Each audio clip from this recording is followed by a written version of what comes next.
Liberal Viewer present. So, like many YouTubers, I was very interested to hear the founders of the site recently announce, "Today we have some exciting news for you. We've been acquired by Google." This announcement made me wonder how certain Google features might be applied to YouTube in the future. Particularly, I wonder how the clips from politicians and Fox News that I upload to YouTube now might be affected by the future Google feature I saw reported ironically enough in the October 4th Fox News special report clip here. Imagine being able to hear a politician make a claim and instantly check its accuracy and truthfulness. The head of the internet search engine Google says that kind of software may be available within 5 years. Eric Schmidt tells London's Financial Times that the so-called truth predictor would check seemingly factual statements against historical data to see if they are indeed correct.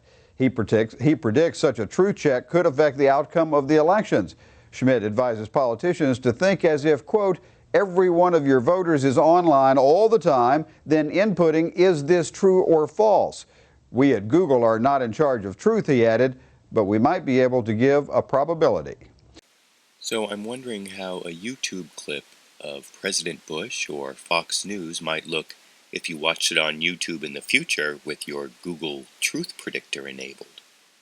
A Bush press conference might look like this. Let's see. Yes, sir. Mr. MPR. Welcome to the front row. Yeah, it's good. Thank you. It's good to be here. Appreciate it.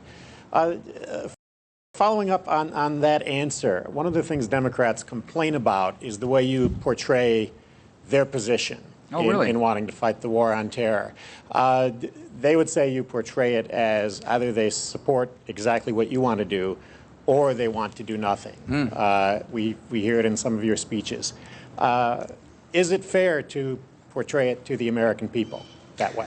Well, I think it's fair to use the words of the people in Congress or their votes. The vote was on the Hamden legislation. Do you want to continue a program that enabled us to interrogate folks or not? For most probable truth, Google, this bill does violence to the Constitution. And with your Google Truth Predictor enabled, a clip from the O'Reilly Factor on Fox News might look like this. The ACLU opposes all displays of religion on public property. It champions the secular and attacks judgment-based faith. For most probable truth, Google ACLU fights for Christians. So what do you think? Will truth prediction software make lying politicians and pundits obsolete in the future? And wasn't checking out the truth of things what journalists were supposed to be doing? YouTube, you decide.